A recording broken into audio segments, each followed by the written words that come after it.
Inilah 5 kondisi manusia di padang mahsyar. Tidak berpakaian. Dari Aisyah radhiyallahu anha bahwa Rasulullah shallallahu alaihi wasallam bersabda, manusia pada hari kiamat akan dihimpun di padang mahsyar dalam keadaan tidak beralas kaki, telanjang bulat dan tidak bersunat. Aku, Aisyah radhiyallahu anha bertanya, wahai Rasulullah, apakah wanita dan pria semuanya berkumpul jadi satu dan saling memandang? Beliau bersabda, di sana keadaan sangat mencekam sehingga tidak ada kesempatan bagi mereka untuk saling melihat. Hadis riwayat Muslim. Kedua, wajah tertunduk. Allah Subhanahu wa Ta'ala berfirman yang artinya, semua wajah tertunduk di hadapan Allah yang maha hidup lagi maha mengurus. Sungguh rugi orang yang membawa kezaliman.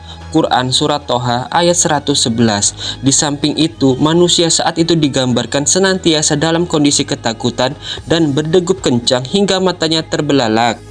Yang ketiga, tidak berbicara. Di antara seluruh manusia yang dikumpulkan dari zaman ke zaman tidak ada yang berbicara sepatah kata pun saat di padang mahsyar kelak.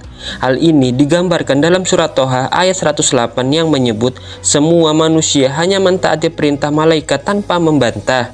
Kemudian, menurut surat Al-Musyalat ayat 35-36, manusia di padang mahsyar juga tidak diizinkan mengemukakan alasan untuk memohon ampunan pada Allah Subhanahu wa Ta'ala. Keempat, lupa dengan keluarga. Kondisi di padang mahsyar yang mencekam membuat manusia melupakan nasab, keturunan, dan keluarganya.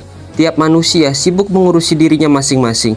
Allah Subhanahu wa Ta'ala berfirman dalam surat Luqman ayat 33 yang artinya, wahai manusia, bertakwalah kepada Tuhanmu dan takutlah akan hari yang ketika itu seorang bapak tidak dapat membela anaknya dan seorang anak tidak dapat pula membela bapaknya sedikit pun. Yang kelima, berlutut.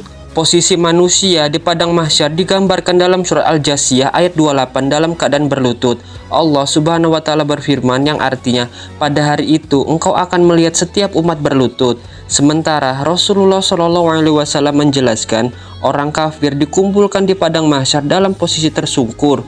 Dari Anas bin Malik radhiyallahu an menceritakan ada seorang laki-laki berkata, wahai Rasulullah, bagaimanakah orang kafir dikumpulkan dengan posisi tersungkur? Rasulullah bersabda, bukankah yang mampu membuatnya berjalan dengan kaki di dunia mampu untuk membuatnya berjalan dengan mukanya di akhir kiamat?